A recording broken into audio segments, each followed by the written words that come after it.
The words hit me like a slap across the face. This family never accepted you, Sarah. We just tolerated you for my sister's sake. My brother-in-law, Marcus, stood in the doorway of what used to be my kitchen, his arms crossed, that familiar smirk playing on his lips. Behind him, I could see the rest of the family, my late husband's family, nodding in agreement. It had been 6 months since David's funeral, and apparently, the mourning period for pretending to care about me was officially over. "Get out of my house, Marcus," I said, my voice steadier than I felt. He laughed. Actually laughed. "Your house? Sarah, honey, this house belongs to the family. Always has. David might have put your name on some papers, but we all know the truth. This land has been in our family for 3 generations. The living room fell silent except for the ticking of David's grandfather clock. His mother, Eleanor, sat in her usual chair by the window, her lips pressed into a thin line of disapproval. His sister Jennifer avoided my eyes, fidgeting with her wedding ring.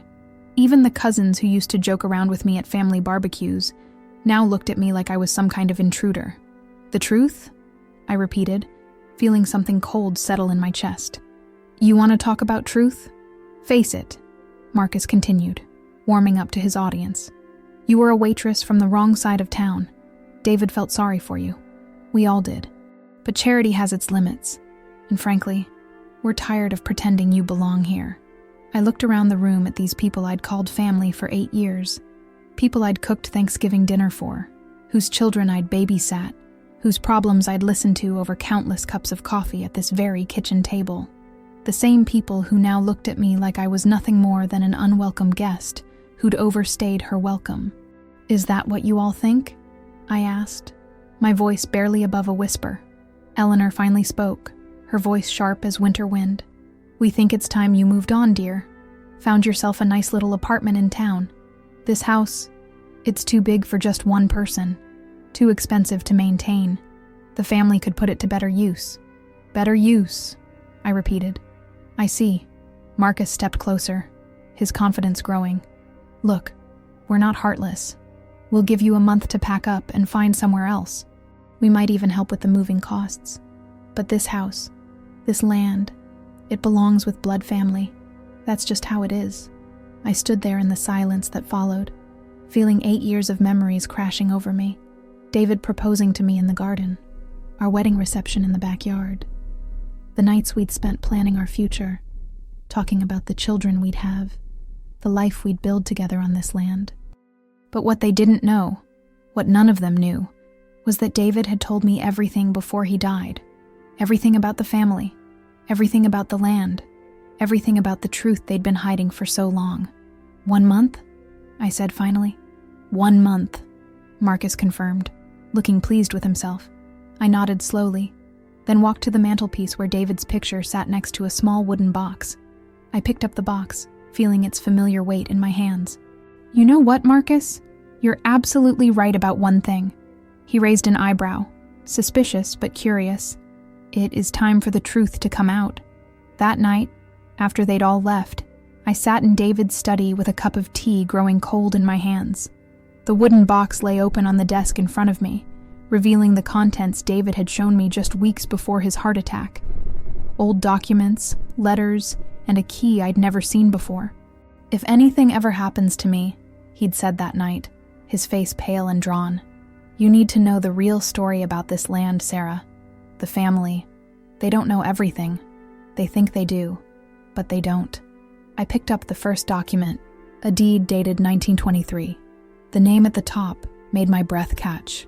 William Morrison. Not William Thompson, as the family had always claimed. Morrison. My maiden name. My hands trembled as I read further. William Morrison had purchased this land from the bank during the Great Depression.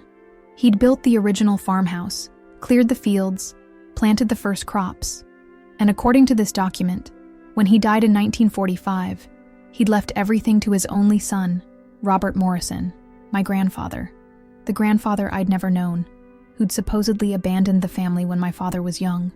I reached for my phone and called the one person I knew I could trust, my friend Maria, who worked as a paralegal at the county courthouse. "Sarah, it's almost midnight. Are you okay? Maria, I need your help. Can you access property records from the 1940s? Tonight? Sarah, what's going on? I took a deep breath. I think my husband's family has been lying to me about everything. 2 hours later, Maria was sitting in my kitchen, her laptop open, documents scattered across the table. Her expression grew more serious with each record she pulled up. Sarah, this is incredible. According to these records, your grandfather, Robert Morrison, owned this entire property until 1947. That's when he sold it to Harold Thompson, David's grandfather. Sold it, or was forced to sell it? Maria clicked through more files. Look at this. There's a foreclosure notice here. And, oh my God, Sarah, there's a lawsuit. Harold Thompson sued Robert Morrison for, let me read this. Failure to repay personal loan with agreed collateral. My heart was pounding. What kind of loan? $5,000, a huge amount for 1947. But here's the thing. Look at the date of the loan agreement. She turned the laptop toward me. It's dated 3 days after your grandfather's wife died. Your grandmother. The pieces were starting to fall into place. He was desperate. His wife had just died, probably medical bills. And Harold Thompson took advantage of that desperation, Maria finished. Sarah, according to these court records, your grandfather tried to fight the foreclosure. He claimed the loan terms were predatory, that he'd been coerced into signing. But he lost. I stared at the documents, feeling a mix of rage and vindication building in my chest. So the family fortune, the land that's been in the Thompson family for generations, it was stolen from my family. It gets worse, Maria said quietly. Look at this death certificate. Robert Morrison died in 1952, 5 years after losing the land. The cause of death is listed as suicide by hanging. The room seemed to spin around me. My grandfather, a man I'd never known existed, had been driven to suicide by the very family who now claimed I didn't belong on this land. There's more, Maria continued, her voice gentle. I found records of your father, Robert's son. He was put into foster care after his father's death. That's probably why you never knew about any of this. The family name, the connection to this land. It was all lost when your father was taken away. I stood up and walked to the window, looking out at the moonlit fields that had once belonged to my grandfather. Fields where he'd worked, where he'd built a life, where he'd lost everything to the greed of the Thompson family.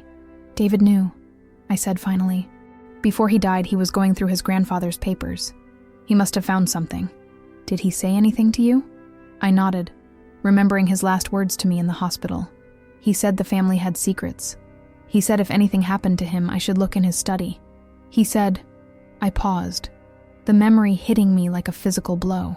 He said he was sorry for what his family had done to mine. Maria closed her laptop and looked at me with a mixture of sympathy and determination. Sarah, what are you going to do with this information? I turned back to face her, and for the first time since Marcus had delivered his ultimatum, I smiled. I'm going to show them exactly who owns this land. The family meeting was scheduled for Sunday afternoon, just like always. Every month, Eleanor would host what she called family business discussions in the living room of what they all believed was their ancestral home. Today, they were expecting me to sign papers transferring the deed to the family trust. Instead, I had something very different planned. I'd spent the week preparing. Maria had helped me gather every document, every court record, every piece of evidence that proved the truth about this land.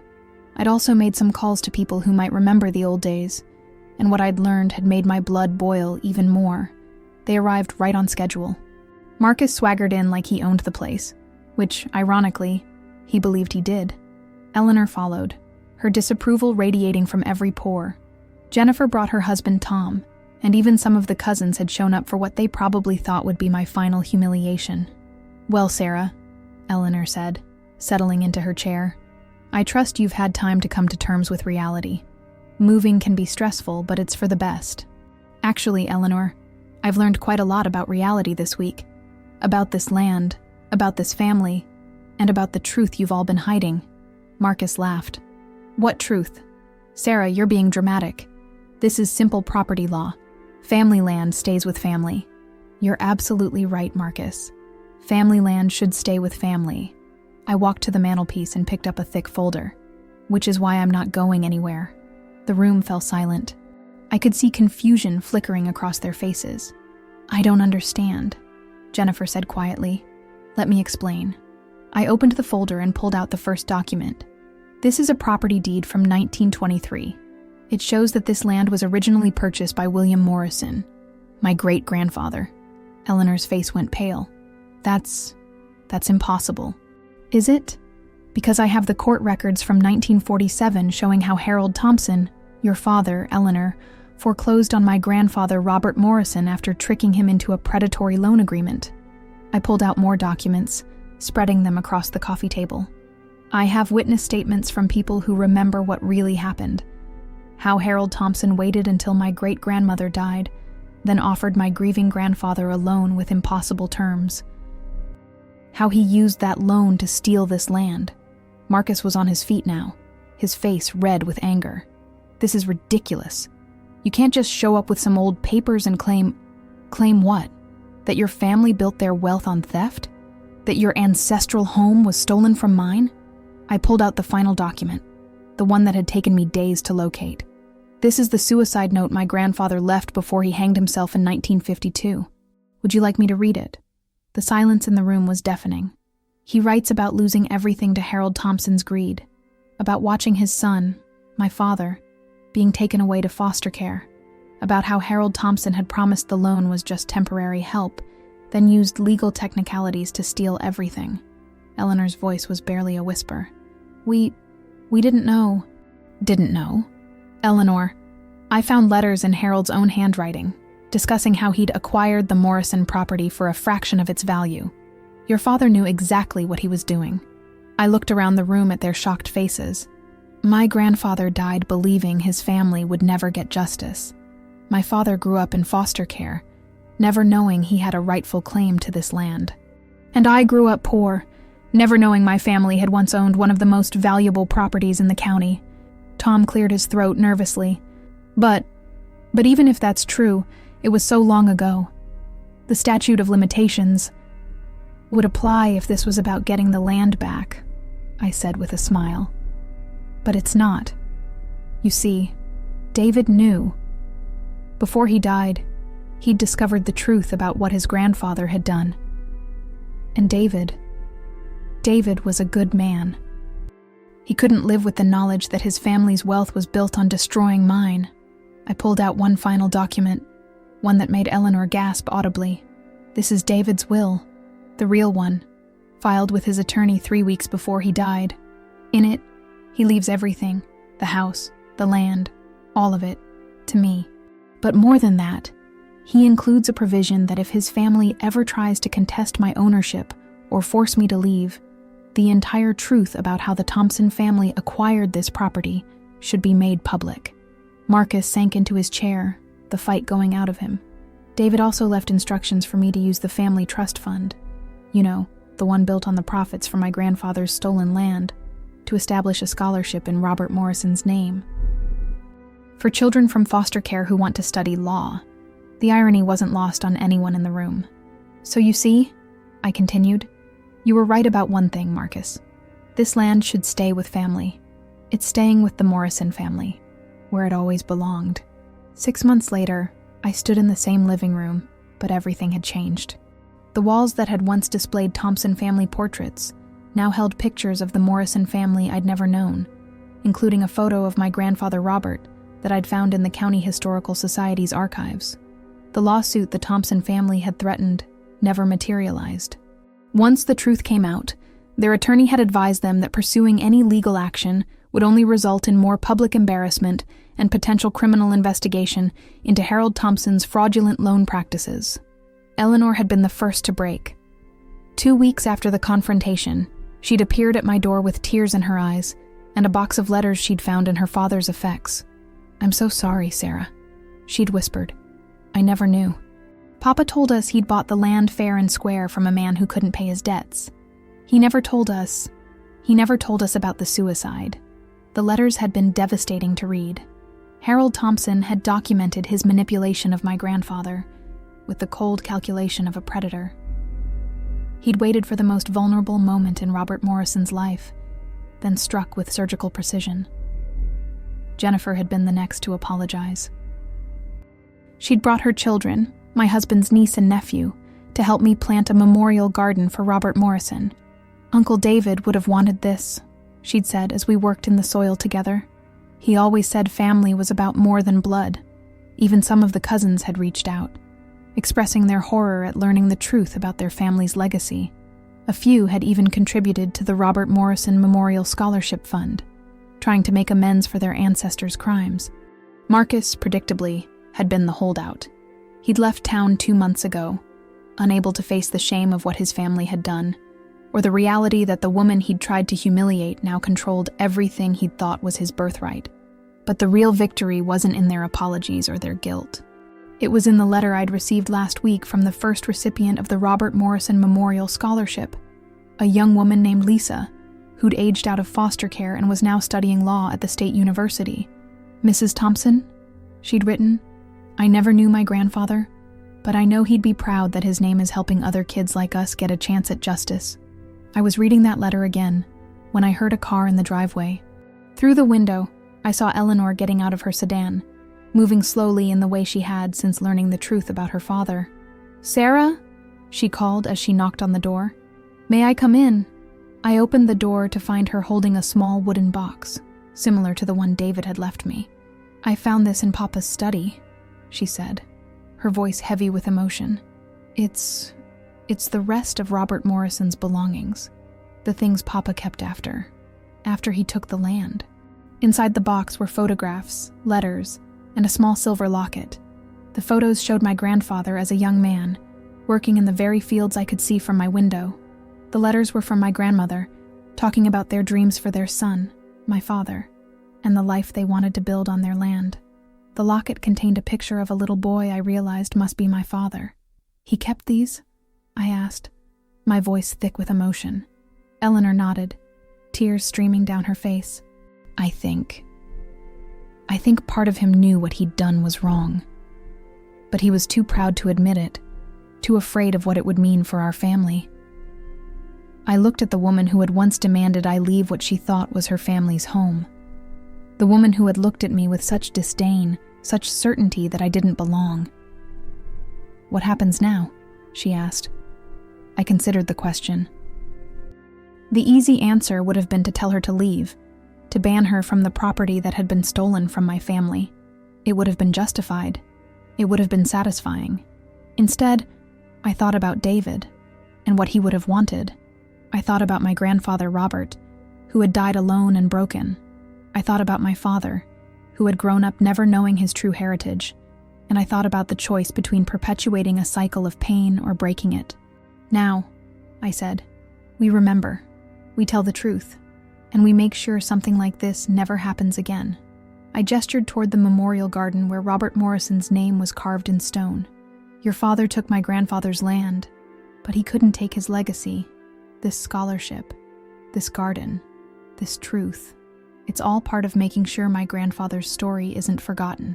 Eleanor nodded, understanding. "And us? The family?" I smiled, feeling lighter than I had in months. David always said family isn't just about blood. It's about love, respect, and doing what's right. Your father forgot that, but maybe we don't have to. As Eleanor left that evening, I stood in the doorway of the house that had finally, truly become mine. The house that had been built on my great-grandfather's land, with my grandfather's sweat and dreams. Marcus had been wrong about one thing. This family, the family that mattered, had always accepted me, because I'd always belonged here. This was my heritage, my legacy, my home, and now finally everyone knew it.